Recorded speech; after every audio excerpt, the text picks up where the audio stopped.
obviously you're pushing that remarkable content out to Facebook, stumble upon.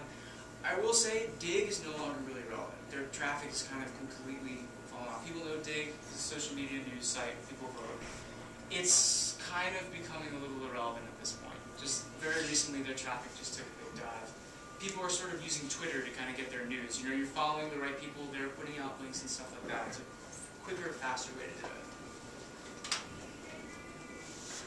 One of the key parts of sort of inbound marketing using social media is what's the difference between media and social media. It's the word social.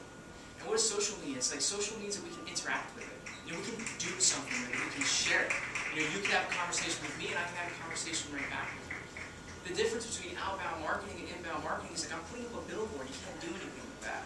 You can see it and say, oh, that's great. But you can't share it, you can't interact with it. And that's why like one of the keys to inbound marketing is that you see these types of little widgets all over the internet to make it easy. I think Facebook probably revolutionized the internet by a little button that just says like. And they just put it everywhere and be like, yeah, I like it. And the thing is, that's incredibly useful information for you as a marketer because you can tell so much about the types of people. I'll talk a little bit about how you sort of start to analyze that. But this idea of sharing, and I think you guys probably know about like viral marketing and stuff like that. You know, you start with a piece of content. You know, I put it out to my closest friends, and they pass it on, and they pass it, and pass it, and pass it, and pass it, and that's how it sort of goes like that. So just some research that HubSpot's done to show that like there are actually hundreds of businesses are really making use of inbound marketing, really starting to show success. Okay, so the fourth and final sort of, you know, the fourth P, as it were, of inbound marketing is this idea of converting and analyze. This is a really difficult thing for people in social media right now to handle. It's like, well, how do we measure this? It's tough because like it's engagement. It's like, how do you measure a conversation? It's hard. It's very difficult. It's still something that's really being figured out. But there are a lot of tools out there that will sort of help you look at, you know, all right, like what's going on here? What's our engagement doing? Like, you know, why are we doing this? The first thing that you have to understand is this idea of call to action is still so important. Like, what do you want your audience to do? You're engaging them, but like, you actually want to promote something. So if it's like, listen, we came up with this webinar, download the webinar. There's a call to action. Now you have a landing page where it's like, okay, you want that webinar? Well, you're going to get some information. Email addresses, remarkably, like, I think like probably people from our generation, maybe younger, like they sort of disregard email, but email is still an incredibly effective tool in marketing. It's very annoying and can be very spammy, but there are a lot of companies who show very high conversion rates with email. And email addresses are like gold. Like the more information you're gathering from people, the better. And the thing is that you haven't done anything sneaky here. You've offered them something of value. Your webinar is something that they wanted. And you're asking for a little bit of information. And you've made the landing page really easy. You start to see these web pages and landing pages on the internet where they're like 8,000 boxes, and they're just like, yeah, and then you get this like free ebook. It's like, I'm not filling all that out, forget it. One of the great things that Facebook has also done, they sort of have circumnavigated this idea with this thing called Facebook Connect, which now, like, you know, if you have Twitter, you can just be like, well, Twitter's got my information, so I'll just give it to you too. And when I click at the button, you just say, oh, is this okay with you? So it's all sort of permissions-based. You can start to see that sort of utilized a lot more. So tracking your conversion rate analytics, something that I use every day is Google Analytics. It's a free service offered by Google, and it's fantastic. There's other stuff out there, Radian 6, Google AdWords, another Google product, Compete.com, lots of different statistics that you can sort to drill down. Just sort of like look at, all right, so what are my page views, the number of landing pages, what's my conversion rate on this? Like, what's actually happening? What are the numbers telling me about this? Starting with the sort of talking about the Google Analytics, you want to know like where your traffic is coming from. So if you're getting a lot, if you're talking about keywords and you're using organic search, like what are people searching? Like, you know, we'll keep with this tennis racket analogy again. It's like, are people looking for like wonderful tennis rackets? Because those are the keywords that I really want to get. But that's really high traffic. Also, it's like, what are the referring sites? Are most people like finding my webpage through Facebook? Because maybe that's where my audience is. Maybe that's where I need to concentrate more of my marketing effort. And a lot of this is trial and error. Like you may think like, my demographic is 18 to 25-year-old college kids, and that's like Facebook all the way. But like, you know, you could try it and be like, actually, you know what? It turns out that our product is actually more in line with Twitter. And like, there are a lot of people who really like this. And now we're starting to get a lot of traffic because from our Twitter site. And you break this stuff down and start to drill down. What's amazing about HubSpot is they've got the drill down to like a T. Meaning if I tweet out a comment, if I create a piece of content and I tweet it out, I can tell every effect that went out from that.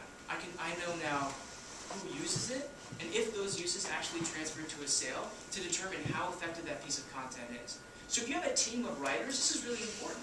Because if like Joe's content is amazing, and like his stuff is leading to lots of sales and lots of page views, you want him to be your go-to guy. Or like you can start to examine what type of content is working. Maybe webinars are no good. Maybe people are just like, yeah, I'm all set with it. An ebook's not that great, I'm all set with it. So you just really start to use this technology to sort of break it down. And obviously there's like stuff like paid search, direct traffic. Direct traffic is just you're typing www.whatimalooking.com or you're clicking on a bookmark. And like this sort of measures all that, which is huge because you can sort of really break down the psychographics when people are looking for it. It's like, well, if they're actually like they know your website and they're looking through it through direct traffic, you probably got a good URL, which is really key. And that can be a really big part of your marketing. If you have a lousy URL, it's like, 18 characters wrong, then nobody's going to do that. They'll just go into Google and like type half of it. Especially with Google Instant, which like is really starting to sort of change the way we're sort of searching.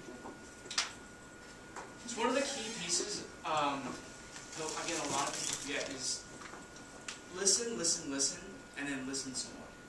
Like, if 20 years ago, I went to somebody's business and I was like, listen, I have this piece of technology that'll let you listen in on your customers' conversations and what they're saying about you. Better yet, I'll let you listen in on your competitors' conversations and what they're saying. Better yet, we can listen on what your competitors' audience is saying about your competitors.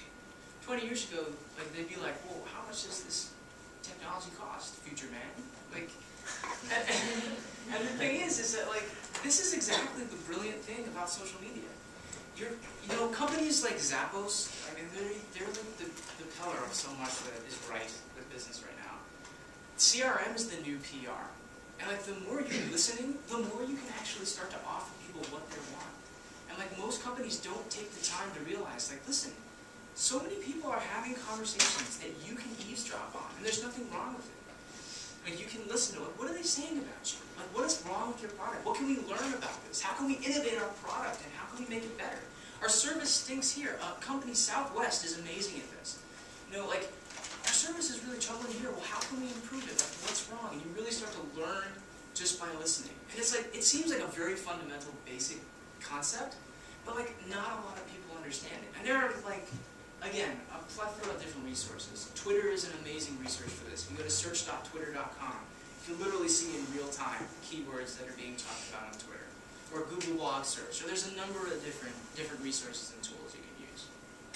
I wanted to show this video. It's actually from a presentation that kind of talks about this. Does anybody know this video, David Carroll? I'll show a couple minutes of it. Let's see if the sound is on.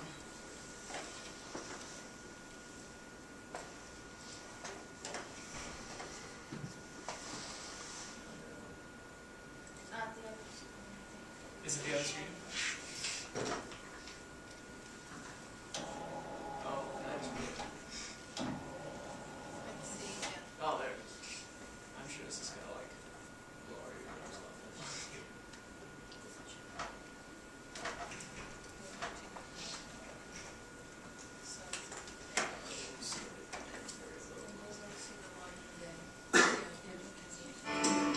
Flew United Airlines on my way to Nebraska.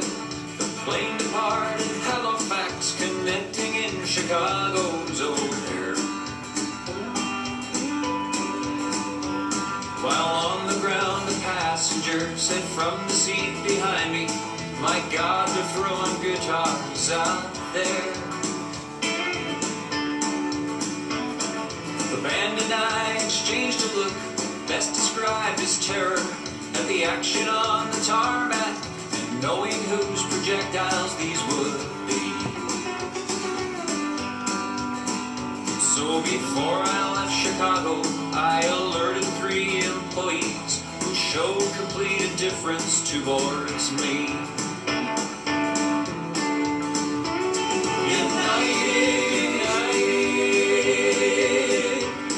you broke my Taylor guitar. United,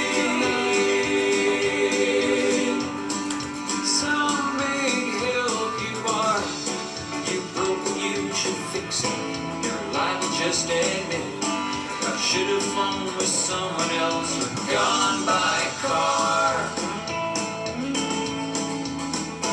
'Cause United breaks guitars.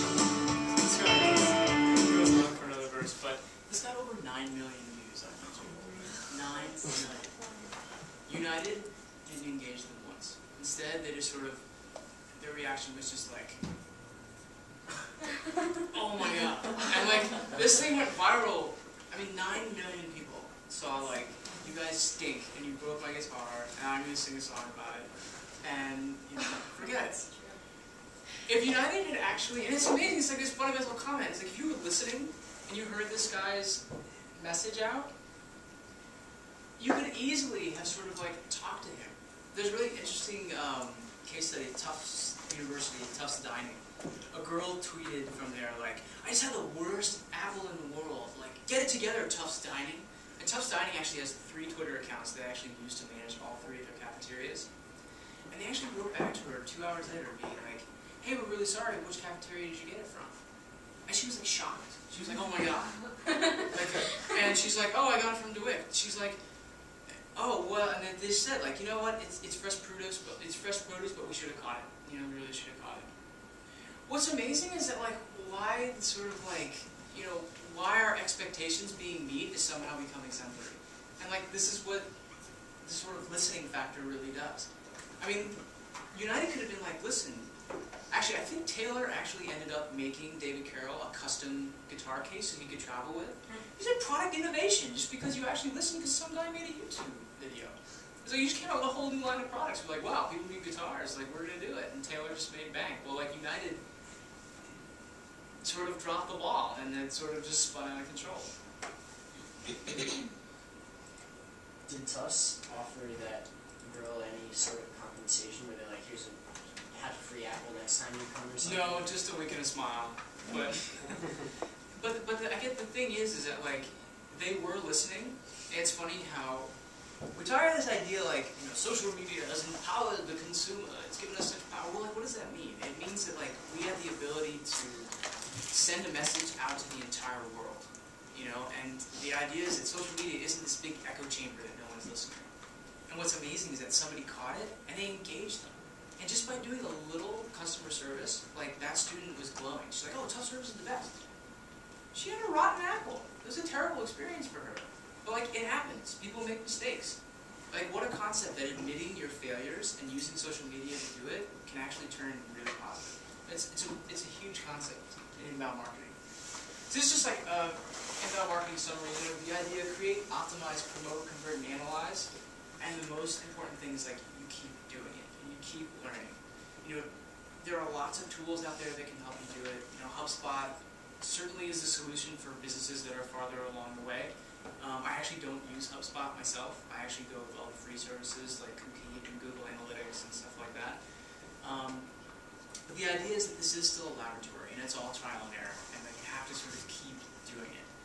I wanted to leave you with